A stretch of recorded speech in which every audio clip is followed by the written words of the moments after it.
Bah c'est parti. Hello, hello et bienvenue sur Phoenix, l'échec mention très bien. Putain, c'était bien. Ouais, c'était bien, je te fais honneur. Allez. Alors aujourd'hui, vous avez entendu ma voix.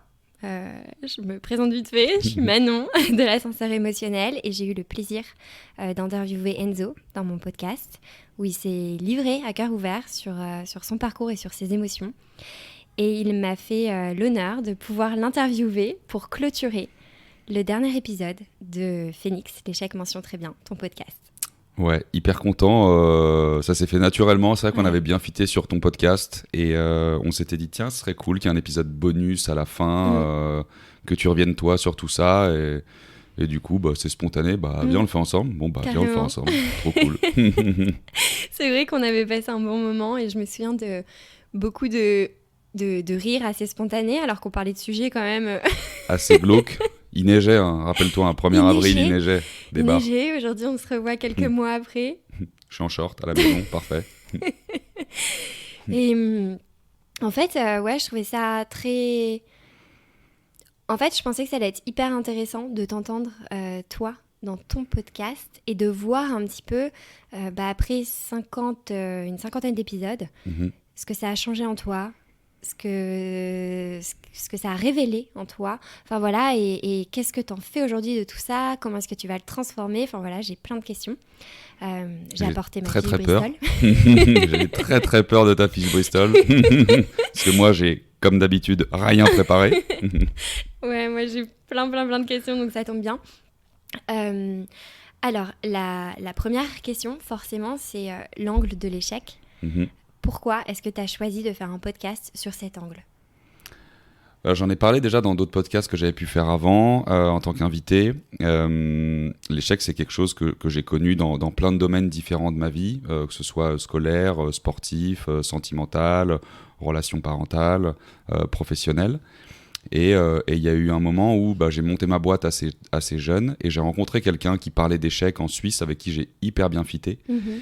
Et dans un moment où justement j'étais plutôt en train d'arrêter moi mon aventure entrepreneuriale et ça a fait tilt. Et en fait je me suis dit putain mais c'est génial ce que lui il fait, ça s'appelle les Fuck Up Nights, c'est des événements liés à l'échec, les gens ils viennent pitcher, ils sont décomplexés sur les galères qu'ils ont traversées, c'est hyper inspirant et c'est hyper chill à la fois. Et j'aimerais bien moi aussi en parler de cette façon-là. Et je pense justement pas être le seul à vivre des échecs ou micro-échecs, chacun l'appelle comme il veut dans son quotidien, et que c'est important de libérer la parole là-dessus pour avancer et pour montrer aux gens que c'est jamais une fin en soi et qu'on s'en relève quasiment toujours. La seule chose dont on se relève pas, c'est quand on ferme les yeux ad vitam aeternam, quoi. Pour ceux qui n'ont pas compris, c'est quand on meurt, hein, quoi. Voilà. Je vais le dire un peu plus de manière voluptueuse. Mais donc voilà, c'est ça qu'il faut retenir, c'est que moi je voulais inspirer en tout cas les gens, aider les gens à démystifier la peur qu'on a d'échouer dans notre quotidien et qui nous freine dans notre ascension et dans notre développement personnel. Ok. Est-ce que tu te souviens à cette époque, avant de lancer le podcast, comment est-ce que tu appréhendais l'échec? La définition que tu avais à cette époque, pas celle que tu avais aujourd'hui. Je sais pas si elle a beaucoup évolué, en réalité, la définition, parce que justement, le fait d'avoir connu beaucoup d'échecs et assez jeune, quand j'ai monté le podcast, justement, je venais de rebondir déjà dans une autre boîte où j'étais hyper épanoui, je kiffais ma vie, je kiffais être revenu à Paris. Et donc, je vais pas dire que l'échec, ça m'atteint pas, parce que ça atteint tout le monde, c'est juste que je pense qu'avec le temps, avoir une capacité à rebondir assez rapidement. C'est ça qui fait la différence aussi dans l'échec, on en parlera après, mais c'est le rebond, et c'est le temps du rebond qui est important. Et je suis toujours resté en mouvement, et à ce moment-là, du coup, le mouvement, il me permettait d'être déjà positif et de l'appréhender en mode j'en ai rien à foutre, en fait. Moi, j'ai toujours eu un peu déjà cet esprit un peu rebelle de je m'en bats les couilles, tu vois, genre, de toute façon, les gens le sentent quand je parle et tout, tu vois, genre, c'est un peu vulgaire, mais parce que je m'en fous, et je suis comme je suis, et je me suis assumé assez tôt grâce à toutes mes expériences, en fait. Et donc, à cette époque-là, l'échec, c'était un peu la même définition qu'aujourd'hui, c'était le fait de pouvoir repartir, entre guillemets, de zéro, enfin, pas réellement zéro, du coup, mais avec des meilleures bases. De l'apprentissage, Exactement. du dernier échec.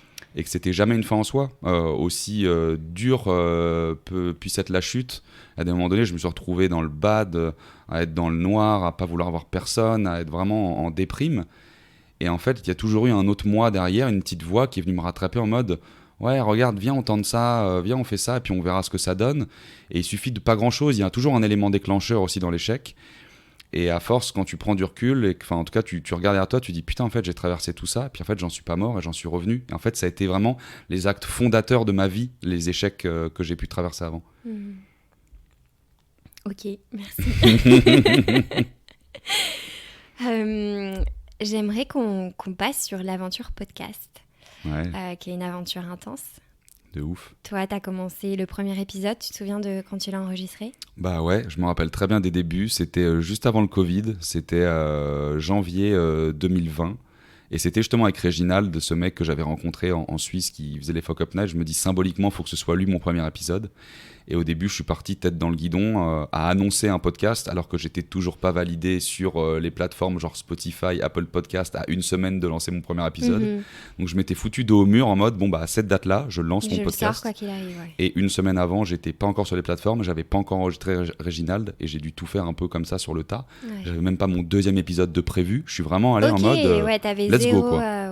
Let's go et on va trouver au fur et à mesure. Et finalement, j'ai trouvé des gens à minima toutes les 2 semaines pour pouvoir enregistrer et tenir ma cadence. Je m'étais dit au départ, je vais faire un épisode toutes les 2 semaines. Au début, je voulais faire un toutes les semaines. Après, je me dis, oh là, calme-toi. Le rythme, il doit être un peu intense. Et si tu veux vraiment tenir sur la durée, bah, un toutes les 2 semaines, tu vas pouvoir le tenir, quoi. Ouais. Et donc, je me suis lancé un peu tout feu, tout flamme là-dedans, quoi. Ok. Donc, tu avais en fait cette envie de partager et d'échanger sur l'échec. Et tu n'avais pas encore mis en place une stratégie de je fais plein d'épisodes à l'avance ou ça quoi à l'arrache. Ouais. Et au final, ça s'est bien passé. Plein de questions que j'ai par rapport à l'aventure podcast. C'est les apprentissages, les difficultés, les retours que tu as eus. L'aventure podcast, c'est des moments où tu échanges avec les gens un petit peu avant, au téléphone ou par message. C'est se renseigner un petit peu sur eux avant l'épisode et après les découvrir. Et après, tu as l'après. Des retours de l'épisode, tu les réécoutes des fois pendant les premiers montages, même si après peut-être tu les as délégués. Et je trouve que c'est quelque chose qui t'embarque vraiment beaucoup dans l'univers des gens. En fait, 10 000 questions. La première, qu'est-ce que ça a changé en toi ? Quelles émotions ça a provoqué en toi ? Comment est-ce que tu l'as vécu ? Bah, ça m'a sorti de ma zone de confort, ça c'est sûr et certain. Ça m'a permis de rencontrer des gens incroyables à tous les niveaux et des gens que j'aurais sans doute jamais contactés si j'avais pas eu le podcast. Donc le podcast c'est surtout une super belle excuse pour rencontrer encore plus de gens. Moi j'adore déjà réseauter de nature, mais là il y a vraiment ce projet derrière qui fait que c'est hyper crédible de les contacter, et de les rencontrer et d'échanger. Donc ça donne accès en fait à ces personnes-là. Ouais. Exactement, tu te donnes accès, tu échanges, donc tu crées des rencontres absolument magiques. Le process, tu l'as bien défini, c'est petit call avant pour être sûr que ça fit bien par rapport à l'esprit, par rapport à ce que moi aussi je propose, comment on veut le faire. Moi je préparais rien, j'ai jamais préparé un seul épisode. Je demandais d'ailleurs d'en savoir le moins possible, à part dans les très grandes lignes avant l'épisode, pour vraiment découvrir, être en mode ultra spontané et me dire je me mets un peu à la place de l'auditeur et quelles questions j'aimerais lui poser là si j'étais en train d'écouter. Donc j'ai toujours fait vraiment sans préparation. Et après les retours c'est ce qui te nourrit, c'est ce qui te fait tenir en fait. Les retours aussi bien des invités qui te disent putain mais c'est génial, mais attends, mais parce que moi j'avais comme guideline de prendre que des gens pas connus. J'en ai eu quelques-uns un peu plus connus que d'autres dedans, mais globalement c'est des monsieur madame tout le monde quoi, pour qu'on puisse facilement s'identifier. Et donc des gens qui n'ont pas forcément l'habitude non plus de passer sur des podcasts. Et donc qui t'écrivent après en mode mais attends, j'ai reçu des dizaines de messages, des gens que j'ai pas vus depuis longtemps, ils ont écouté le truc, c'est génial, c'est hyper positif. Et les retours directs des auditeurs qui te disent « Ah là, je t'ai découvert parce que j'ai écouté le podcast que tu as fait avec un tel, c'est génial, ah merci ». Et ces trucs-là que tu reçois tout le temps, ça te nourrit, ouais. Ah ouais, c'est ton essence, quoi. Et c'est intéressant ce que tu as dit de prendre pas forcément des personnes qui ont l'habitude de faire des podcasts parce que tu as moins de storytelling, hein, parce qu'on sait, au plus tu passes dans des podcasts, au plus tu as ton histoire qui est préparée. C'est clair. Donc je pense que c'est peut-être aussi ce qui a fait que les gens soient autant identifiés à ton podcast et que ça ait résonné en eux, c'est la spontanéité des échanges, autant des tiens qui ne sont pas préparés que des invités qui ont peut-être moins l'habitude. Totalement. Ouais, non, c'était vraiment une conviction que j'avais de me dire si tu veux t'identifier à cette notion d'échec, prendre des gens lambda, ça sera toujours beaucoup plus facile. Et pour répondre à ta question qui en comportait plein du coup avant, Oui. les trucs aussi que ça a apporté, bien évidemment, c'est encore plus de confiance En et toi? de visibilité. Ouais, confiance en moi. Ok. Parce que quand je dis que j'ai dû sortir de ma zone de confort, ça veut dire commencer à être régulier sur les réseaux, à savoir de l'Insta et surtout du LinkedIn, et qui porte ses fruits plus de 2 ans après. Aujourd'hui, ça fait 2 ans et demi que j'ai commencé le podcast. Et là, tu vois le travail du personal branding avec la régularité de poster toutes les semaines, puis après tu te fais inviter sur d'autres podcasts, donc tu rencontres aussi d'autres gens, donc tu te fais connaître par le biais de podcasts mais qui n'est pas forcément le tien. Et donc une confiance parce que de par les retours, comme je disais, du coup, qui te nourrissent d'invités ou autres, et une confiance parce que tu dis en fait la communauté grossit, donc Ouais. les gens s'inspirent un peu du contenu que je fais, et donc ça te donne confiance pour te dire ok, en fait ce que je fais c'est bien, et qu'est-ce que je peux faire maintenant encore de mieux. Mhm. Donc Ouais, ça c'est un ouf. levier. Ah ouais, c'est un putain de levier, vraiment. Genre le podcast, ça a été mon levier là des 2 dernières années. Est-ce que t'as un retour en tête qui t'a touché ou qui t'a marqué? Ah putain, je pense pas un spécialement. Pas un spécialement. Un qui m'avait marqué, parce que c'était quand même, je trouve, encore une fois, un peu dans les débuts, mais c'était l'été dernier, donc il y a un an, au mariage de mon meilleur pote, dont tu as vu la photo là derrière. Et donc on a un mariage avec, certes plus ou moins proche, mais moi là-bas, toute sa côté de famille, je connais personne à part tous les amis. Et j'ai quelqu'un que je connais pas qui vient me voir en mode mais c'est toi Enzo, mais c'est toi le podcast Phoenix, mais ton épisode il m'a trop aidé, genre. Et j'étais là au mariage en mode genre mais what the fuck, C'est le début de ça la fait fame. genre une grosse année que je fais ça, mais genre là j'ai quelqu'un genre vraiment pas du tout du premier ou deuxième cercle qui débarque et qui me dit mec j'adore ce que tu fais. Ouais. J'ai dit waouh, ah ouais en fait putain il y a moyen de faire un truc quoi. Et en fait, c'est ça la puissance du podcast et du média en général. C'est que tu crées quelque chose et il est là, il est disponible. À jamais, je sais pas, j'aime bien le voir un peu comme une sorte. Je sais pas si c'est un héritage le mot, tu vois, mais quand Ouais, de même, ouf parce un que peu hein. c'est quelque chose qui touche personnellement les gens et qui peut les accompagner. Et tu l'as créé et tu le laisses là. Ouais, de ouf. Surtout que là, voilà, j'arrête, c'est le dernier. Après, ça veut pas dire que je reprendrai pas autre chose plus tard. On va aussi parler de pourquoi j'arrête ça aujourd'hui. Mais t'as 50 épisodes, t'as de quoi te marrer, quoi. Même si tu me découvres aujourd'hui, t'en as 50 à te faire. Tu vois, il y a du contenu un peu quand même à consommer, donc ça, c'est cool. Et ouais, du coup, c'est un truc qui va perdurer. Peut-être qu'il y a des gens qui vont me connaître de ce podcast, peut-être que l'année prochaine, alors que ça fera 1 an que j'en fais plus. Ouais. Donc, c'est ça qui est ouf aussi. Ouais, je suis d'accord c'est avec le ça. terme héritage, c'est un beau terme. Ouais. C'est vrai. Ouais. Ouais, en fait, je trouve ça ouf. Et moi, c'est le truc de me dire, quand j'échangeais avec des personnes intéressantes, de me dire à chaque fois, mais pourquoi on n'avait pas cette conversation? Ça pourrait tellement aider certaines personnes, comme moi, des conversations m'aident. De ouf. Et là, tu dis, ok, j'ai fait mon truc, quoi. Il est là, il est publié et c'est trop beau. Ouais. Les difficultés que tu as rencontrées? Les difficultés, au début, ça a été un peu de se former aux outils, tu vois, de découvrir pas mal de trucs. Moi, je postais pas de contenu sur Insta, donc tu te formes un peu sur des outils comme ça. Tu essaies un peu de voir comment tu fais grossir une communauté. Tu essaies de monter tes propres podcasts tout seul avec du Audacity pour ma part. Donc, heureusement, j'étais bien entouré avec des potes qui m'ont un peu montré comment faire, donc j'avais déjà un peu les rudiments. Mais au départ, c'est pas évident, t'es très exigeant, tu veux que tout le truc soit parfait, on en parlait justement avant d'enregistrer. Puis plus le temps passe, plus tu te dis, bon en fait, c'est pas si grave, j'ai arrêté de me prendre la tête parce que plus c'est spontané, plus c'est cool. Mais les difficultés, c'est aussi dans la régularité. À un moment donné, j'ai eu un gros doute, c'était en plein Covid, où j'ai vu les écoutes de podcasts se péter la gueule complètement. Ok. Parce que, en fait, tu te rends compte que les gens écoutent des podcasts principalement quand ils vont au travail et quand ils reviennent du travail. Donc là, il n'y avait plus cette phase-là. Et les écoutes de tous les podcasts, il y a maintenant 2 ans, se sont effondrées en réalité en 2020, au mois de mars-avril. Et je me suis dit, tiens, est-ce que je ferais pas un break? Et comme ça, je reprends après.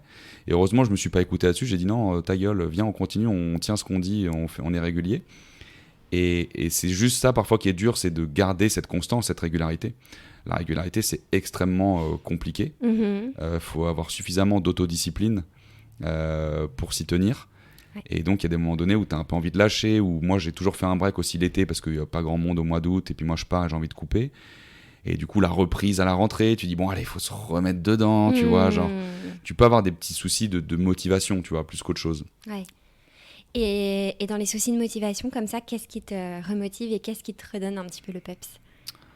Bah, c'est des discussions en fait, parce que c'est au travers de discussions quand tu sors, tu vas voir des potes et tu reparles de ton projet. Et du coup, tu te dis ah putain, je suis quand même animé quand j'en parle, ou justement des gens que tu croises, ou des messages LinkedIn qui viennent comme ça de nulle part. Ah, je t'ai découvert, ah, c'est trop bien. Tu dis putain, bah ouais, je me suis dit peut-être que j'allais arrêter. Bon, bah non, en fait, faut pas que j'arrête. Donc, tu vois, cette motivation, elle les vient de autres, partout. en fait. Ouais, de ouf. Le Et puis des après, elle retours. vient de. Moi, je suis très. J'essaie vraiment d'avoir une hygiène de vie assez saine. Et je pense que cette régularité, je la tiens parce que dans mon quotidien, je m'attelle aussi à faire du sport fréquemment, à essayer de bien manger, à essayer voilà, de méditer, faire tous ces trucs-là. Donc ça va dans cette continuité d'action en fait. Le fait d'avoir des side projects, parce que je fais tout ça, je continue aussi. Si demain je lâche tout et que je deviens un énorme sac à me foutre dans un canapé à regarder Netflix, c'est sûr que j'aurai pas de motivation pour faire mes projets d'à côté. Donc j'essaie de garder le rythme tout le temps, de rester en permanence en mouvement, quoi qu'il arrive. Et de pas me flageller voilà, quand je le fais pas. Ça, c'était dur au début, et puis maintenant, ça va. Ok, donc ça pour toi, ouais, de garder des fois la rigueur. C'est vrai que un podcast, c'est des fois le soir, quand tes amis se voient, rentrer la première ou pas sortir et de passer ta soirée avec Audacity, quoi. Surtout que moi, je fais ça depuis le départ à côté de mon taf. Enfin, Ouais. j'ai un taf à côté, je vis pas du tout du podcast, c'est vraiment un petit side project que je fais pour me marrer. J'ai jamais eu aucune envie de monétiser le podcast, je l'ai toujours dit et je l'ai jamais fait. Il y a jamais eu une seule pub ou quoi. Je peux pas eu de potes sponsorisés, alors je fais pas des millions d'écoutes, mais je me suis dit le podcast sera vraiment un petit side project pour me marrer, pour rencontrer des gens. Après, ce qui me permet d'avoir aujourd'hui, c'est de la visibilité, donc j'arrive à monétiser ça aussi différemment. Mais le podcast en lui-même, je le monétise pas. Okay. Donc c'est vraiment du pur temps libre, comme tu dis, et sur des moments où, bah ouais, ce week-end, je partirai pas, C'est ça. et je vais rester faire mon montage, je rentre plus tôt pour le faire, je me cale un moment sur la pause déj pour faire mon truc, enfin... Voilà, ouais, c'est de la rigueur et de l'autodiscipline. C'est ça. Et en même temps, c'est ce qui fait qu'à la fin, là, t'as 50 épisodes et tu fais « Ok, j'ai fait ça. » De ouf, c'est exactement ça. J'ai fait ça. Ouais, trop bien. Alors, en parlant de podcast, moi, il y a un truc que j'ai découvert quand je me suis lancée dans le podcast, c'est les personnes qui s'invitent. Ceux-là, c'est des génies. C'est des génies. Alors, tu me diras si t'es d'accord, mais pour moi, il y a deux types de personnes. Il y a, j'écoute ton podcast, ça résonne en moi, ça me tient à cœur de passer. Et voilà pourquoi pas, tu vois. Genre la personne, tu la vois hyper impliquée et que c'est une demande sincère. Ouais. Et après, moi, j'ai eu des demandes avec des personnes qui m'ont, et je rigole pas, qui m'ont envoyé leur CV en pièce jointe sur LinkedIn en mode j'ai fait ça, je pense que ça peut t'apporter de la visibilité si je viens dans ton podcast, tu vois. Est-ce que t'as eu ça? Comment t'as géré? Comment t'as filtré? Ouais, je pense que c'est des gens, tu le sens tout de suite. Après, moi, j'avais en fait souvent ces mêmes profils qui venaient à moi. C'est des gens qui ont eu des échecs professionnels, entrepreneuriaux. Tu vois, souvent c'est ah bah j'ai monté une boîte, ah bah j'ai fait un burn-out. Et donc moi, entre guillemets, mon excuse quand je sentais pas de sincérité ou trop d'intérêt en fait pour eux de passer plus pour de la visibilité que pour un vrai partage. En fait, j'avais la possibilité de dire, en fait, je suis désolé, ta thématique, je l'ai déjà traitée. Okay. Et comme je veux pas que ce soit un podcast associé à l'entrepreneuriat ou à l'échec professionnel, bon, bah, je l'ai traité une fois, c'est bon, tu vois, merci. Mais c'est super sympa. Par contre, j'ai toujours remercié, j'ai voilà, toujours un peu, toujours poli, tu vois. Et après, non, il y en a par contre que j'ai accepté, tu vois, Lucie Carré, qui elle a vécu une période d'anorexie assez intense, elle m'avait contacté sur, je crois que c'était Instagram ou quoi. Et on l'avait enregistré et c'est un super bel épisode et oui, elle s'est livrée exactement et donc il y a un moment tu sens les gens complètement. Et après il y a encore un autre truc, ça c'est un autre level, ça m'a fait bien marrer. C'est 2-3 alors comment je pourrais dire ça, agences de RP ou régie pub ou je sais pas trop quoi, enfin en tout cas tu vois des agences qui gèrent un peu l'image de personnes qui elles te contactent en mode oui, est-ce que vous seriez intéressé pour avoir un tel pareil avec CV et tout dedans. Tu leur dis bah pourquoi pas. Et la personne te répond ah bah je vais lui demander si ça l'intéresse. Et tu sais, tu dis mais t'es con quoi toi tu viens me demander si ça m'intéresse et t'as cru que j'étais une girouette genre en fait maintenant c'est lui qui va décider bah casse-toi. J'en ai rien à foutre de ton mec aussi connu soit-il, casse-toi. Mais c'est ça aussi justement qui est intéressant quand tu disais que tu voulais pas forcément des figures publiques rien à foutre. Ou des gens connus et des personnes sincères et que voilà comme Lucie c'est ça ou Lucille Lucie qui fait la démarche de venir et là tu sens que c'est sincère et qu'il y a un message à faire passer et qu'elle a envie d'utiliser sa voix et sa parole pour aider les gens. Donc ça m'intéressait d'avoir des petites anecdotes. Anecdote là-dessus, du coup, aussi sur Cécile Saboureau, qui m'avait été conseillée par un pote, qui elle a perdu, elle a eu 2 accidents de voiture, elle a perdu sa jambe, elle c'est une guerrière, mais alors laisse tomber. Et c'était drôle parce que du coup, pour dire à quel point elle était de l'autre côté de ça quand elle m'a vu arriver, et j'ai dû du coup un peu la convaincre, mais en mode de manière très, très sincère encore une fois, où je lui ai dit est-ce que ça t'intéresserait de passer sur mon podcast, machin, etc. Et au début, elle était en mode non, j'ai pas trop le temps pour ça, machin. Et en fait, j'ai essayé de creuser en tant que bon sales aussi que je suis, tu vois, j'ai essayé un peu de découvrir. Et en fait, j'ai compris que c'est parce que beaucoup de personnes étaient intéressées et utilisaient son image. Moi, je lui ai dit déjà, on sera pas filmé, Ouais. donc ton handicap, On verra je pas. viens pas pour en profiter du tout. Deuxièmement, mon podcast, je le fais par plaisir. Et troisièmement, je fais pas d'oseille. Donc, si je viens te voir, c'est purement parce que ton histoire, elle est belle et que j'aimerais que tu la partages. Et je me rappelle lui avoir dit ça, elle m'a dit ah bah dans ces conditions, je viens. Ok. Tu vois. Ouais. Elle m'avait aussi vu arriver en mode genre gros connard profiteur, tu veux faire l'aumône parce que j'ai perdu une jambe, Eh tu oui. vois. Ouais. Et alors que pas du tout. Et ça m'avait marqué. Et je me suis dit, et puis elle a raison de toute façon de se protéger aussi Ouais, là-dessus, bien hein, sûr. totalement. Ouais. Donc, Oui, donc ça va mais dans j'étais les hyper deux content sens. du coup d'avoir réussi à la convaincre. Bah ouais, j'imagine. Et puis ça a dû être un bel épisode. Ouais, de et ouf. même pour elle, de se sentir en confiance avec quelqu'un qui est pas là pour utiliser Son image, ouais. son image, ouais. Mhm. Est-ce qu'il y a eu des personnes avec qui tu as eu, je sais pas, un premier appel et tu t'es dit, en fait, non? Sans dire qui? Ouais, de toute façon, je ne pourrais pas dire qui parce que je me rappelle pas de son nom. Mais alors, c'était tellement drôle. J'étais dans mon ancien taf à l'époque, je me rappelle, je fais un petit call le matin parce que quelqu'un me tag sur un post qu'elle a fait sur l'échec, etc., sur LinkedIn. Et je me dis, bon, bah tiens, ça t'intéresse, échangeons. Elle me dit, ouais, grave. Et on s'appelle. Et elle m'a mis, j'ai pris un tunnel. Tu vois ce que c'est, genre les tunnels? J'ai pris un tunnel de 20 minutes. J'avais jamais vécu ça de ma vie. Elle m'a tapé un monologue de 20 minutes sans que je puisse ne serait-ce que dire genre ok. Ok. Genre, Ouais. c'était impossible de la couper. Et d'une Mais elle te chienlit en plus, quand elle me racontait son truc, son storytelling, même moi je comprenais plus où on en était, j'avais qu'une envie, c'était de raccrocher. Et à la fin c'est ah ok, alors, ah bah tu sais ton histoire j'ai déjà eu. Ok. Ah, tu utilisais ça comme lecture. Ouais, casse-toi. Oh, elle m'avait fait chier. Ah ouais, je pourrais jamais te dire qui c'est, mais le tunnel à ce moment-là que j'ai pris, ah, laisse tomber. Hein. Tunnel sous la Manche. Je me suis réveillé, on était en 2024. Laisse tomber. Il n'y avait plus le Covid, Ah ouais, il un neigeait enfer. plus. Ouais, ok.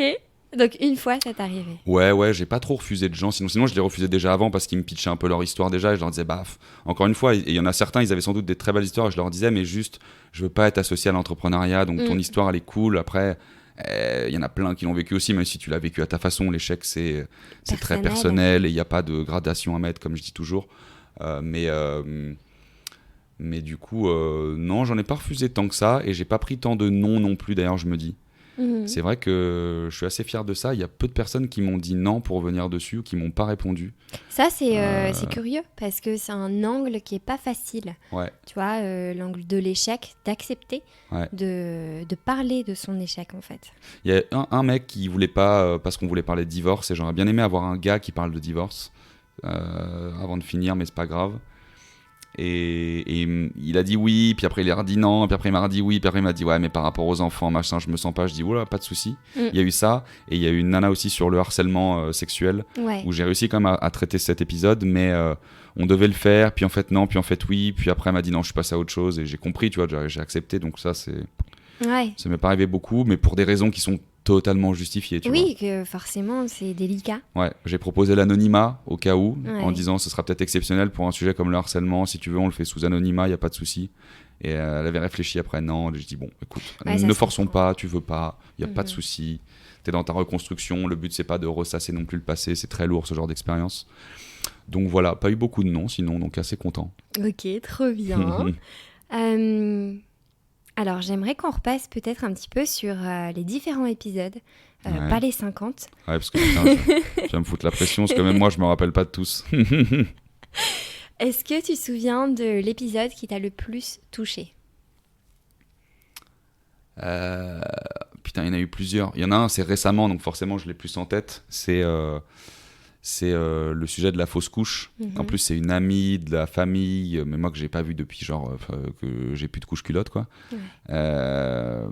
Et quand elle parlait du coup de cette fausse couche qu'elle a eue à 2 reprises, et alors qu'il y a plus de 15 ans, genre ça m'a pincé le cœur de ouf. C'était dur, genre il fallait que je reste là, en plus elle avait la voix qui tremblait et tout, genre heureusement elle était à distance. Sinon t'aurais craqué. Donc je pleure pas facilement, mais en vrai je pense que j'aurais pris un petit temps de pause. J'ai eu le cœur qui s'est noué à un moment donné. Il y en a un autre qui m'a mis les poils aussi, c'est Baptiste Mullier, c'est vers les épisodes 28, 29 je crois, un truc comme ça, où lui il était alcoolique de ses 16 à 24 ans, il a perdu son père d'une mort brutale quand il avait 18 ans, et il parle super bien Baptiste. Et il te fout vraiment les poils. C'est un des épisodes d'ailleurs qui a le plus marché. Et il y a eu Justine aussi, Justine Audouin, qui elle a fait de la prison. Prison à 25 ans. Tu te dis, waouh, en fait je viens de passer ces années-là. Et imagine, genre je sors aujourd'hui, je sors de prison. Enfin, je dis quoi de mes 3-4 dernières années qui viennent de passer là. Donc ça m'a foutu un peu les poils aussi parce que situation qu'on connaît bien, on est dans cette tranche d'âge-là. Elle est partie pour une histoire de drogue qui peut arriver à tout le monde. Moi, j'ai plein de potes qui prennent des drogues et je me dis, demain, ça pourrait être eux. La situation, elle est tellement conne que ça pourrait être n'importe qui que je connais aujourd'hui. Et la vie bascule avec ça, en fait. Et c'est ouf. Et à la fois, elle, comment elle est ressortie de ça, genre, elle est venue, elle m'a dit, tu sais, je suis venue, genre, il fait beau, là, j'ai le ciel au-dessus de la tête. C'est parfait, quoi. Je suis trop contente. Là, tu dis, ah ouais, putain, en fait, vraiment des connards à se plaindre tous les jours. Donc, il y en a eu pas mal d'autres. C'est un peu le top 3 là, si je te dis tout de suite, là, ceux qui m'ont un peu foutu les poils, mais il y en a eu plein d'autres. Il y en a putain, c'est dur cette question à chaque fois. On me la pose à chaque fois aussi quand je vais sur le podcast. Et c'est quoi du coup celui le plus Attends, j'ai 4 autres questions par rapport à ça. Sauve-moi. La personne, peut-être, ou la personne du coup avec qui tu as eu le plus de complicité que tu as interviewé. Ah putain, c'est une bonne question ça. Avec qui j'ai eu le plus de complicité. Je vais essayer de prendre quelqu'un qui est pas dans mon cercle proche, que j'ai eu aussi des potes dedans, tu vois, genre Lénaïque, Damien Noël, ça c'est des très bons potes, donc forcément je suis hyper complice. Arthur Le Grel aussi, Vicky Das, j'ai quand même des potes assez proches qui ont des histoires de ouf, donc je vais pas les compter dedans parce que ce serait trop facile. Mais avec qui j'ai eu une forte complicité, je dirais avec Enger, tiens, que j'ai vu d'ailleurs pas plus tard qu'il y a 2 jours, donc ça me fait tilt. Elle est venue aussi sur mon podcast Enger, où elle a parlé de son burn-out. Et Enger, on est devenus potes, genre... Suite au podcast ?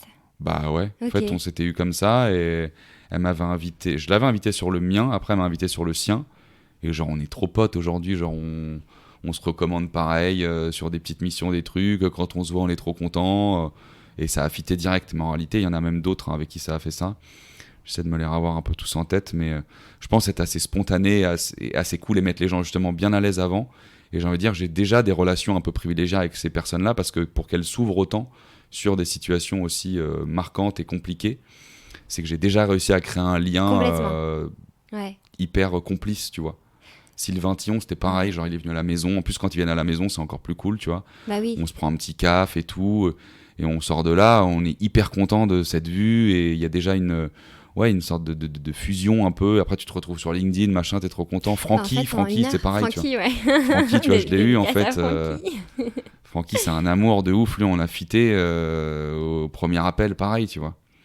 Mais c'est ouf, les gens comme ça. Ouais. Et ça aussi, après garder la complicité après le podcast et de revoir les gens et tout ça, nous, c'est ce qui nous arrive aussi. Pareil, de ouf. Ça, t'es pas venu sur le mien, je suis venu sur le tien, mais c'est pareil, genre. Ouais, je trouve ça trop marrant de dire que tu connaissais pas une personne. Et en fait, c'est ça que pendant 1 heure, t'as pas la possibilité d'avoir du small talk. Ouais. Pendant 1 heure, tu parles d'échecs ou d'émotions ou peu importe. On parle de vrais sujets, genre on va au cœur de trucs qui touchent, quoi. Ah, c'est ça. Ouais, ok. L'épisode peut-être qui a été le plus difficile à mener pour toi, où tu t'es senti moins à l'aise, pas par rapport à la personne, tu vois, mais peut-être par rapport à l'angle ou par rapport à l'échec qui était abordé. Alors il y en a un, c'est le premier, où j'étais pas à l'aise parce que j'ai jamais fait ça, tu vois, et je savais pas quelles questions poser. J'étais un peu pris dans le truc, on se voyait pas avec Réginald, donc c'était dur de mettre des signes pour éventuellement rebondir sur ce qu'il dit, etc. Donc je dirais le premier, mais parce qu'en termes d'expérience, j'avais rien du tout. Et après, il y a le hamster. Il y a l'écureuil qui est en train du coup de boire un petit coup de flotte, pourquoi pas. Et du coup, Lequel où ça a été dur, c'est dur quand tu parles de perdre un proche, quand tu parles de cancer aussi. J'ai eu Gaël Aymar, tu vois, en plus c'était dans les premiers, enfin dans les 11-12 épisodes, et j'osais pas trop creuser, comme j'aurais peut-être pu creuser plus aujourd'hui, c'était dans les 10 premiers épisodes. Gaël, pour un cancer du cerveau à l'âge de 11 ans, j'avais peur d'être trop intrusif sur certaines questions. J'ai eu pareil sur, je te disais quoi, pardon, avant le cancer. La perte d'un proche. Ouais, la perte d'un proche. J'ai eu Tom aussi, où lui, il a eu les larmes aussi qui sont montées quand on a enregistré. Il a perdu son papa aussi, cirrhose du foie, tu vois, un truc fort. Donc c'est dur, tu sais jamais trop ce que tu as le droit de dire ou pas dire pour pas trop choquer. À la fois, tu as envie aussi d'aller loin dans les émotions. Et j'ai eu aussi un sujet que j'ai voulu traiter, c'est l'homosexualité. Pareil, tu vois, tu vas aussi un peu avec des pincettes. Tu sais pas, en fait, tous ces sujets-là, pour moi, ils ont un dénominateur commun, c'est tu veux respecter vraiment à chaque fois l'invité et tu veux pas être trop intrusif dans des parties qu'il aimerait pas dire, même si on pourrait couper après et tout, tu vois. Mais donc, c'est certains angles où j'essayais d'y aller, mais je marchais un peu sur un fil, quoi, parce que je voulais rester respectueux vis-à-vis de l'invité. Ouais. Et je comprends cette problématique de dire je veux respecter et en même temps en creusant. Même pour les invités, ça fait du bien. Et il y en a plein, à la fin, ils disent « Ah, mais ok, ça, je l'avais pas vu comme ça. » Ou ça m'a fait du bien d'en parler, tu vois. Et c'est toujours essayer d'ajuster entre... En fait, si je creuse pas assez, on va... Enfin, c'est pas que ça va pas être aussi impactant, mais tu peux en tirer beaucoup plus d'apprentissage. Bien sûr, voilà. Ouais, totalement. Même pour la personne. Moi, il y en a plein qui m'ont dit « Putain, je sors de là, j'ai fait une séance de psy. » Je dis « Tiens, je sais que c'est pareil, tes invités. Hein. » Ouais. On sort de là, c'est séance de psy, quoi. Waouh, putain, j'ai remis tout à plat. Genre, ah ouais, je voyais plus ça comme ça. Ouais. Ah ouais, merci, quoi. Ouais, donc c'est ça aussi l'intérêt de se dire, ok, de prévenir aussi les invités. Ouais. Peut-être que tu le faisais, de dire, bon, bah, tu peux être à l'aise. À un moment donné, si tu veux couper, bien on sûr. Coupera. Toujours à dire ça. Ouais, toujours à le prévenir au début. Sens-toi libre, oublie le micro. Au début, ça va être normal, 2-3 premières minutes, et puis après, tu l'oublies. Et si t'as besoin, on coupera, genre rassure-toi, on est là détente. C'est ça, Je leur dis à chaque fois, tu dis merde, chier, putain, je m'en fous, tu vois. Ça, je les mets à l'aise, on rigole un peu, quoi. Le but, c'est qu'on parle d'un sujet sérieux, mais avec beaucoup de légèreté. Donc, voilà. Alors, je t'ai demandé tout à l'heure, tu regardes le temps ou ma fiche? Non, les deux. J'essaie de tricher un peu.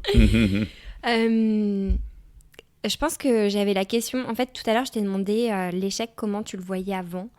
Et pour savoir, après 50 épisodes, comment tu le vois. Si tu as apporté un peu des nuances, une nouvelle définition, des nouveaux adjectifs ou mots qui te viennent à la tête quand tu en parles. Non, comme je te dis, je pense que ma définition n'a pas trop bougé. Ce qui a changé, c'est que justement, après autant d'épisodes sur des histoires toujours plus inspirantes les unes que les autres, en fait, ça a conforté mon idée de dire que c'est jamais une fin en soi réellement. Et que maintenant, quand je vis des périodes de doute, comme ça m'arrive, parce que je suis un peu souvent angoissé et je suis attrait à la dépression assez facilement, j'ai envie de dire. Et donc, du coup... ça me réconforte en fait. Dès que j'ai un moment un peu de doute là-dessus, je me dis, gros, ça fait pas 2 ans et demi que tu fais un podcast où tu parles d'échecs pour que toi derrière tu sombres et que tu me fasses une crise existentielle tous les mois, tu vois. Donc je me redresse la barre un peu tout seul là-dessus. Ça te donne de l'énergie ? Ouais, de ouf. Ça me redonne confiance en mode, t'en parles, tu vois des gens qui ont des histoires de ouf, tu dis aux autres que c'est pas grave. Bon, c'est pas grave pour toi alors aussi, tu vois. Donc ça m'aide vachement là-dessus. Après, en termes de définition... Non, c'est la même chose. Je vois du coup le côté apprentissage de ces échecs, le côté prendre du recul, d'avoir un rebond plus ou moins long, l'importance de l'entourage. Ça, c'est quelque chose qui est revenu tout le temps. Et c'est quelque chose dans lequel je crois fondamentalement. Mais l'importance d'être vraiment bien entouré, on voit que c'est la clé. Et rester en mouvement, ça, c'est ce qui connote moi le plus l'échec et le rebond qui suit, quoi. Aujourd'hui, comment tu te sens d'enregistrer cet épisode? Est-ce que tu réalises vraiment que c'est la fin? Je pense que je réalise pas trop encore. Tant que je l'aurais pas sorti et mis un terme à ce projet, je suis toujours encore dedans. Puis là, il m'en reste quelques-uns à sortir. Mais ce que ça me fait, beaucoup de fierté du coup d'avoir tenu pendant 2 ans et demi sur ce projet, de commencer à avoir de la reconnaissance de pas mal de personnes, que ce soit du coup des pairs podcasteurs, que ce soit du coup d'autres gens sur LinkedIn ou autres, tu vois, ou des gens même lambda qui juste kiffent le podcast. Et à la fois, je pars l'esprit tranquille, tu vois. Je pars l'esprit tranquille parce que j'arrive à la fin de mon cycle que je m'étais fixé au début. Je m'étais dit en commençant, je vais faire 50 épisodes et on verra vraiment. Je vais pas me donner la limite de 100 tout de suite. Je me dis déjà 50 c'est bien. Ça prouve que tu as été régulier, que tu as créé quand même beaucoup de contenu. Tu commences à être suffisamment crédible. C'est pas juste un podcast de 3-4 épisodes et tu t'es pété la gueule en route. Donc je pense que c'est très bien. Et ça tombe à pic en fait parce qu'on me propose d'écrire un livre, et on va en parler peut-être un chouïa un peu après, je tease, tu vois, mais on m'a proposé d'écrire un livre fin d'année, il a été validé par le comité d'édition, et donc si je veux bien faire ce nouveau projet-là, il faut que je délaisse autre chose, et donc j'arrive à la fin de mon cycle de podcast, donc en fait ça coïncide très bien, parce qu'à côté de ce que je fais, donc j'ai déjà un taf en CDI qui me prend beaucoup de temps, plus du coaching que je fais pour des boîtes sur la partie commerciale. Si j'ai le podcast plus le livre, en vrai, je suis mort, quoi. Enfin, j'ai pas le temps de tout faire, c'est impossible. Préserver. Exactement. Ouais. Donc, il fallait que je retire un projet, et le podcast m'a semblé être le plus logique là-dedans, parce que maintenant, je peux monétiser mon coaching grâce justement à tout ça aussi, grâce à tout ce personal branding que j'ai constitué depuis maintenant plus de 2 ans et demi. Et donc voilà, je pars l'esprit tranquille, même si, comme tu dis, je réalise pas encore trop que c'est la fin. Mais c'est la fin. Mais hyper content. Mais le début d'autre chose. C'est ça. C'est ça qui est beau. C'est ça. Et je pense qu'on peut rebondir sur tes nouveaux projets qui ont l'air tout aussi palpitants et où j'ai eu beaucoup de curiosité. Est-ce que tu as le titre du livre ? Ça va s'appeler L'échec mention très bien. Ok, bah ouais, il faut rester dans la ligne édito, quoi. C'est la même ligne édito. Ce que je peux dire, c'est que ça va pas parler du podcast en lui-même. Hein. On va vraiment parler d'échecs. Je vais pas trop en dire, mais en tout cas juste pour dire que je vais pas juste retracer mes 50 épisodes d'échecs et ça va pas être une chronologie de tout ça, quoi. On va vraiment parler d'échecs au sens large et on va rentrer dans le détail et je le coécris avec ma petite cousine qui elle est psychologue. Donc le but de ce projet aussi, c'est d'allier toute la partie concrète, témoignages que moi j'ai pu recevoir là depuis 2 ans et demi, et elle une partie beaucoup plus analyse psycho justement. Mais l'objectif, en tout cas de ça, nous, notre but, c'est de vulgariser. On ne veut pas tomber dans un bouquin philosophique de l'échec. Okay. Tu vois, pour ne pas faire un deuxième Charles Pépin, Les Vertus de l'échec, qui lui est totalement légitime parce qu'il est philosophe et qu'il apporte du coup un aspect, en tout cas, de l'échec qui est hyper intéressant. Mais le but, c'est pas de faire un copier-coller de son livre à lui. Hein. C'est d'apporter une image peut-être encore plus vulgarisée de ça, qui va parler justement, encore une fois, à monsieur, madame, tout le monde. Ok. Et est-ce qu'il y aura des outils ou des pistes de réflexion dedans ? Ouais, on va essayer de mettre ça sur chaque chapitre, avoir un petit résumé d'outils et autres. Livre, boîte à outils de réflexion actionnable, quoi. Ouais, c'est ça. Okay. Et on veut pas non plus rentrer dans le cliché du bouquin de dev perso, tu vois, hyper relou. Mais on veut qu'il y ait des petits outils un petit peu, des petites actions, des petits trucs à faire en fin de chapitre. Et que ce soit potentiellement un bouquin où quand tu es un peu au fond du seau, tu le ressors et ça te remet un petit coup, tu vois, tu as des chapitres bien marqués, bien définis, ou selon dans telle période où tu es, ça te peut faire du bien de relire ce chapitre-là, tu vois.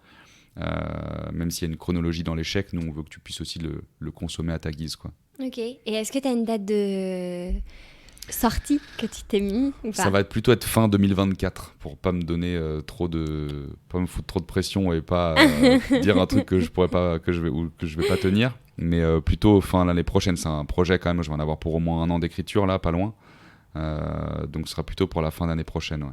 Ok. Et comment t'appréhendes tout ça ? Je flippe de ouf. Tu flippes ? Ah ouais, de ouf. Qu'est-ce qui te fait peur ? Ce qui me fait peur, c'est de pondre autant de contenu en réalité, tu vois, genre à l'écrit. Okay. Donc c'est plus la charge de travail ? La charge de travail et surtout, en fait, parce que je me mets une énorme pression dans le sens où c'est le premier livre, donc tu as envie que ce soit top. Ouais, la peur d'écrire et de te dire, genre, je vais tenir 200 pages avec très peu de redondance, avec, tu vois, genre une écriture riche, variée. Parce qu'en fait, tu te rends compte, quand tu écris un truc genre de but en blanc une première fois, tu te rends compte que tu fais tellement de répétitions parce que tu as tes tics de langage ou tes tics d'écriture. Il va falloir... Mais à la fois, c'est génial parce que ça va me permettre d'apprendre aussi et de structurer.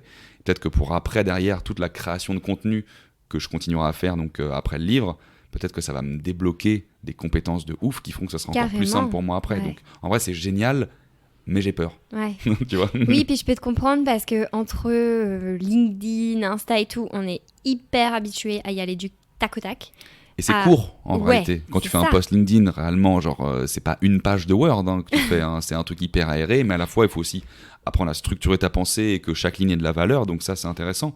Mais on est moins dans le joli. Mais voilà, là, il faut que tu fasses un truc genre de hyper homogène, hyper facile à lire, hyper agréable à lire, et pas qu'on se fasse chier et qu'on n'ait pas non plus l'impression que c'est un gamin de 3 ans qui a écrit ça, tu vois. Ouais. Donc, il faut un juste milieu, donc ça va être intéressant, mais ça fait un peu flipper. Je pense que c'est le mythe de la page blanche aussi qui fait peur, c'est de se confronter d'abord au premier truc. Là, on a déjà tout le plan et tout, donc ça, c'est bien pour pouvoir nous aider un peu à remplir tout ça.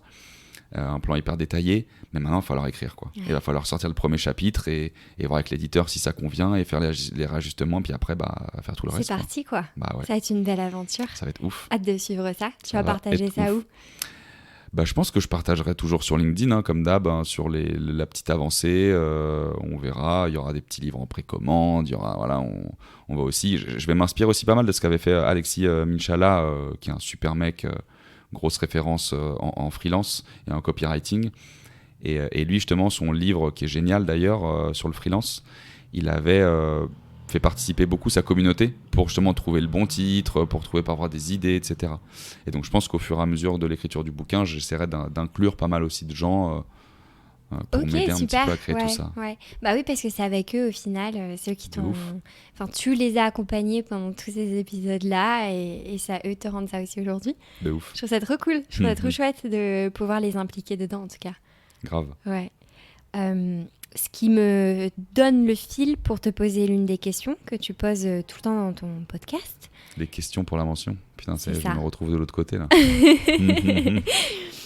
La première que je vais te poser, c'est quel est ton prochain objectif ? C'est le livre. C'est les livres. En fait, il y a un double. Il y a continuer de développer, parce que ça marche de plus en plus, c'est vraiment depuis 2022, mon activité de coach en parallèle. Donc arriver encore plus à structurer tout ça et faire un petit peu plus de chiffres là-dessus, même si c'est déjà je suis assez étonné en peu de temps de ce que j'arrive à faire, mais continuer d'améliorer ça et le bouquin surtout. Ça va être le bouquin une fois que le podcast est fini, ça va être cochon, quoi. Ouais, donc, c'est déjà un bel objectif. Donc ouais, écrire ce bouquin. Ok. Est-ce que tu peux me recommander... J'essaie de le faire de façon très naturelle. C'est pas facile quand c'est pas ton podcast. Hein. Ouais, c'est tu ouf. sais, pour moi, je me dis, il faut que je mette l'essence de ton podcast et pas du mien. Tu vois, mais t'inquiète, les gens ils vont kiffer quand même. J'ai l'impression. Est-ce que tu pourrais me recommander... est-ce que tu as une recommandation d'un livre, d'un podcast, d'une ressource ou d'un média qui t'a accompagné, aidé ou qui pourrait aider les gens qui nous écoutent ? Ouais, il y a un livre que je conseille toujours, c'est Imparfait, libre et heureux, pratique de l'estime de soi. Et il est sur la table basse. Je l'ai vu sur la table. Ouais, de Christophe André. Ça a été vraiment un bouquin que j'ai adoré. Pas du dev perso, justement, un peu chiant. C'est quelqu'un qui est psychologue, mais qui arrive vachement à vulgariser tout ça. Et donc, hyper intéressant ce bouquin. De loin, mon préféré, je pense, tout confondu. Sur les podcasts, il y en a un qui n'existe plus que je vais donner et un qui existe encore. Un qui n'existe plus qui est Nouvelle École. Moi, ça m'a beaucoup inspiré pour faire le mien, justement. Nouvelle École qui est dispo, je pense, surtout sur SoundCloud. Je ne sais pas s'il est partout, mais Nouvelle École, c'est un super podcast. Et il y a un podcast pas mal qui s'appelle L'Ascenseur émotionnel, qui est assez cool, dans lequel je suis passé. Pas du tout la pression de le dire. Hein. Pas du tout la pression de le dire, mais parce que c'est sincère. Non, vraiment. Super bon podcast. Où pareil, je retrouve beaucoup de similitudes dans l'approche. On me l'avait dit. Dans le questionnement, la spontanéité. Je trouvais ça super cool. Bah ouais, de ouf. Ouais. Donc, je te passe le flambeau. De ouf. C'est trop cool. Je te passe le flambeau. Non, mais de ouf. Non, voilà un peu les ressources. Après, j'ai pas de médias en particulier. Je me nourris beaucoup de LinkedIn parce que je choisis mon feed. Thibault Louis fait beaucoup de posts là-dessus en ce moment, il a bien raison. Les gens qui sont pas contents, désabonnez-vous. Mais donc du coup, moi, je consomme du contenu de gens qui sont hyper pertinents et hyper inspirants. Et donc, ça me donne beaucoup d'idées aussi à côté. Donc voilà, choisissez bien les personnes. Bientôt ton livre. Et bientôt le bouquin, putain. Cette pression, mon Dieu. On va passer à la question. Est-ce que tu l'as préparée, celle sur les 3 vertus ? Non, mais je me disais avant qu'on commence que j'allais y avoir droit et je vais voir si c'est toujours les mêmes que je m'étais donné au moment où j'ai commencé. Quand j'ai C'était commencé quoi le podcast, c'était patience, équilibre et gratitude. Ok. Démerde-toi avec ça. Ok. D'accord. Ouais, c'était patience, équilibre, gratitude. Je pense que je garderai toujours la gratitude. C'est vraiment hyper important à développer au quotidien. Le fait de relativiser sur ce qu'on a déjà, d'accepter du coup la situation, de voir le verre à moitié plein, justement. C'est très lié à l'optimisme aussi, justement. J'aurais pu choisir optimisme, mais je préfère la gratitude. Parce que vraiment se contenter de ce qu'on a déjà, de savoir qu'on a déjà une famille, qu'on a déjà des potes. Moi, des trucs, parfois, je me l'écris, je me le répète quand je vais pas bien. Je me suis écrit des trucs sur j'ai un taf où je gagne bien ma vie, où je suis stable, où j'ai de la reconnaissance. J'ai une famille qui est encore quasiment pleine. J'ai des potes où je pourrais faire n'importe quoi pour eux. Enfin bref, tu vois, mon quotidien, il est pas à plaindre. J'ai un toit, je gagne bien ma vie, etc. Enfin, ok, tout va bien en fait. Ouais. Et ça, faut se le répéter. Donc ça, c'est important. La gratitude, je vais le garder. La patience, ça putain aussi, je vais le garder en vrai. Ah bah, toi, S'il faut bien que quelqu'un soit patient, c'est c'est moi. toi. Ma mère, elle rigole à chaque fois. Mais je suis tellement impatient, ça me vénère. Et donc, il faut que je travaille là-dessus. Et donc, la patience, pour moi, c'est essentiel. Et ça va te perdre un peu. Tu vois, à chaque fois, je les double. Ça va te perdre un peu avec la constance aussi. Parce que justement, il faut être constant dans l'effort. Et donc, il faut aussi s'armer de patience quand on fait des trucs. Je suis sur mon podcast, donc si je veux, je fais plus que 3, je fais ce que je veux. Et le dernier, il a peut-être un petit peu évolué. L'équilibre, en fait, c'est toujours aussi important pour moi. L'équilibre vie pro, vie perso, avoir une hygiène de vie saine, dont j'en ai parlé tout à l'heure. C'est quand même essentiel à avoir. Mais c'est vrai qu'à force de l'entendre sur le podcast, putain, non, en fait, il y en a d'autres. Ah, je me retrouve de l'autre côté, fait chier, je peux pas choisir. C'est compliqué. Hein. Ah, cette question, je sais pourquoi je l'ai créée, mais je voulais pas l'avoir moi. Je vais dire l'humour, en fait. Je voulais dire curiosité, mais en fait, je vais dire l'humour. L'humour, c'est trop important. Ah ouais. Ah ouais. Moi, je suis toujours un pitre, en fait. Je dis toujours Oui, des c'est vrai que tu fais tout conneries. le temps des blagues. Je dis tout le temps de la merde. Je me prends pas au sérieux. Et pour moi, c'est hyper important parce que quand je fais marrer mes potes, c'est le meilleur moment de ma journée, quoi, en fait. Quand je dis un truc et que je vois un sourire ou un rire de quelqu'un, c'est... Ça te nourrit, c'est ça te putain, ressource. ça fait trop du bien, quoi. Ouais, ok. Donc ça, ouais, je pense que clairement, c'est le plus important. Et donc, du coup, je me dis que... Pareil, tu vois, encore une fois, jamais personne n'a sorti ces trois-là. Et on se le disait avant de commencer, c'est que ces vertus, sur 50 épisodes, ou 51 du coup avec moi maintenant, il n'y a jamais eu 2 fois la même réponse. Et ça, je trouve ça dingue. C'est ouf, hein. C'est dingue. Je l'avais fait, je te disais tout à l'heure, je savais que ça allait finir comme ça, je l'avais choisi pour ça, cette question. Le plus que j'ai eu, il y en a dû y avoir 2-3 qui ont eu 2 fois les mêmes. Mais C'était justement jamais curiosité, 3. Bienveillance, mais jamais 3. Jamais. C'est ouf. Ça, hein. c'est ouf sur 50 épisodes, quoi. C'est parce drôle, que, hein. Ouais. C'est tellement dur, en fait. C'est pour ça que j'étais là en mode à chercher. En fait, on en a tellement en tête qu'il faut en choisir 3. Donc peut-être que c'est par rapport à ta situation actuelle, peut-être parce que c'est en fonction de ton éducation, d'autres choses. Donc en fait, c'est propre et à toi. Et de ton échec, en fait. Et de ouf. Ouais, c'est ça. Comment tu vois la vie. Ouais. Et c'est pour ça aussi que c'est intéressant de demander, eux, les vertus qu'ils considèrent. Et pas forcément sur le ton d'un conseil. Parce que les conseils, ça sert à rien si t'as pas justement le vécu, le derrière et l'échec de cette personne. Ouais, tu vois ce que je veux dire? C'est ça la différence. Je vous partage, moi, ce qui m'a aidé, c'est ça, ces 3 vertus-là. Et vous en faites ce que vous voulez. Et on me demandait souvent, est-ce que c'est des vertus que je dois avoir? Je dis pas forcément. Parce que tu vois, typiquement, là je cite la patience, je suis tout sauf patient, quoi. Ouais. Mais je sais qu'il faut développer cette vertu-là, absolument, quoi. Ouais, puis moi, l'humour, je serais dans la merde, quoi. Parce que... Ça fait quand même chier sur tes podcasts.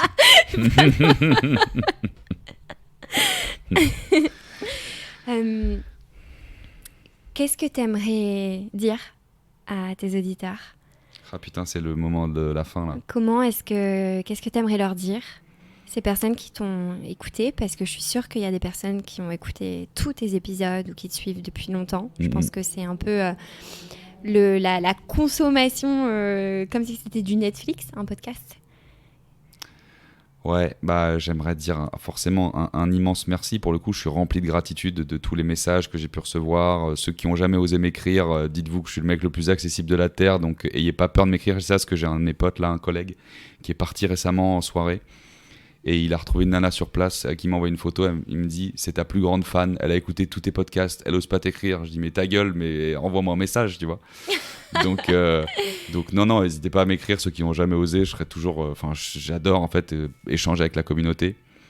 Et bah ouais, full gratitude. Un grand merci d'avoir suivi, écouté, d'en avoir parlé autour. Et voilà, et les sirènes qui viennent nous casser les couilles maintenant. Putain les gars, je suis en plein pitch de fin, les mecs, sans déconner. Le moment émotion là. Oh là là, ils viennent de me niquer mon moment quoi. Non mais ouais, vraiment, je sais pas quoi dire à part juste merci et merci vraiment du fond du cœur et que ça me touche énormément d'avoir réussi à toucher justement aussi à juste titre du coup des gens. Et que je les ai embarqués dans ce projet et qu'ils aient suivi ou qu'ils découvrent que maintenant et qu'ils aient envie du coup de découvrir du coup tout le reste qu'ils n'ont pas encore consommé. Et ouais, merci, putain, en fait, je sais pas quoi dire à part merci, quoi. C'est juste... ça fait bizarre, là, de devoir dire un mot de la fin. J'ai pas préparé de discours, du coup, donc c'est juste très sincère, c'est juste... waouh, quoi. Même moi, j'y crois pas trop, tu vois. Ouais, tu réalises pas. Ouais, de ouf. Ça fait des centaines de milliers d'écoutes. Genre, ça n'a aucun sens, tu vois, pour moi, de me dire ça. Ouais, c'est dingue. Hein. Jamais de la vie, je pensais en lançant ce truc-là que... Et mon boss, à l'époque, me disait, mon ancien boss, tu sais, t'avais combien d'écoutes au début? Bah, je sais pas, je suis à 300. Tu sais, tu dis au début, c'est que tes potes et tout. Puis après, au moment, tu vois les écoutes qui montent, même si moi, j'y ai plus attaché d'importance. Et tu dis, putain, en fait, il y a des gens que je connais pas du tout qui écoutent ton truc, quoi. Ouais, et c'est là où tu te dis, waouh. Ouais. Ah ouais, c'est ouf. C'est quelqu'un qui dit d'un coup, j'ai écouté tous ces épisodes-là et celui-là m'a marqué. Et t'es en mode, ah ouais, non, mais il y a des vraies personnes derrière, en fait. C'est ouf, hein. C'est juste qu'il n'y a pas forcément tous les retours. Moi, ce que je pourrais vous proposer à toutes les personnes qui nous écoutent aujourd'hui, c'est de faire un retour un peu spécial à Enzo en lui communiquant les 3 vertus importantes pour vous. Pas mal.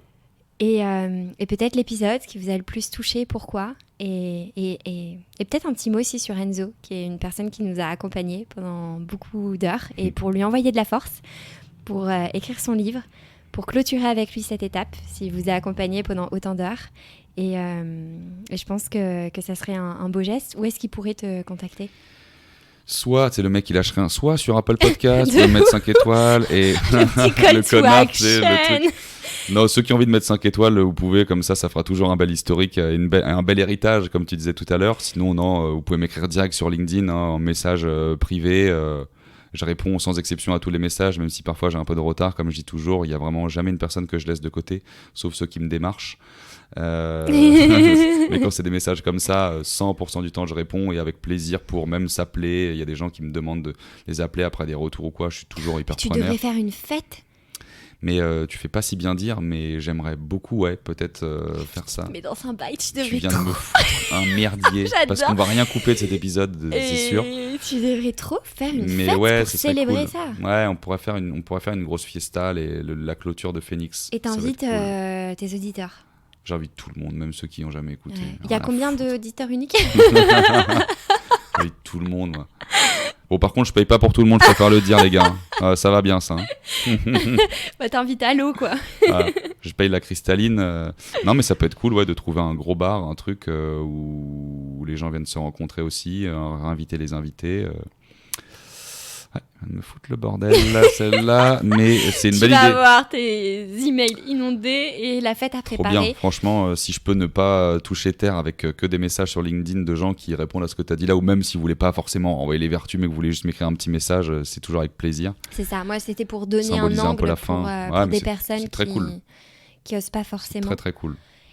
Et du coup, tu nous enverras l'invitation. Alors, où est-ce que tu vas la partager cette écoute, comme d'hab, ceux qui... La meuf qui insiste, bordel.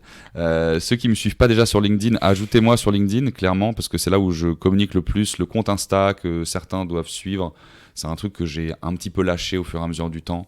Je suis beaucoup plus présent sur LinkedIn parce qu'il faut que je choisisse un peu mes combats. Donc le compte, il stagne un petit peu depuis un moment. J'aurai plus de réactivité sur LinkedIn vraiment que sur Insta, ceux qui écoutent. Et voilà, donc la com, je pense qu'elle se fera sur Insta Ok. Et ceux qui me laisseront leur mail, on fera peut-être un mail groupé là-dessus où je ferai peut-être un petit typeform, un petit truc pour que les gens remplissent ceux qui sont chauds. Ouais, je pense que pour là, soit pour l'été, soit pour la rentrée, quoi. C'est ça, exactement. Soit j'arrive à faire ça sur juillet, mais il y aura peut-être beaucoup de gens partis, soit le petit verre de la rentrée. Septembre, ça pourrait être cool, ça. De septembre. Le 3 septembre, téléphone. Voilà, elle est en train de me le caler, j'ai rien vu venir. Oui. C'était pas commercial, toi aussi, avant? Si, j'ai fait commercial. Je vais me faire niquer, moi. Je te remercie. Bah écoute, c'est moi qui te remercie. On a bientôt fait 1 heure. Ouais. Ça sera un des épisodes les plus longs. Merci de m'avoir fait confiance pour t'accompagner dans ce dernier épisode. Et à bientôt. À bientôt. Putain, je sais pas comment terminer ce truc-là, genre. Mais je me démerde. Non, un grand merci encore une fois à tous ceux qui ont écouté. Continuez de le partager. Venez nous écrire. Écoutez le podcast de Manon. Voilà, rappelez-vous que l'échec, c'est jamais une fin en soi. Restez en mouvement le plus possible et croyez en vous. Voilà, des gros bisous. Ciao.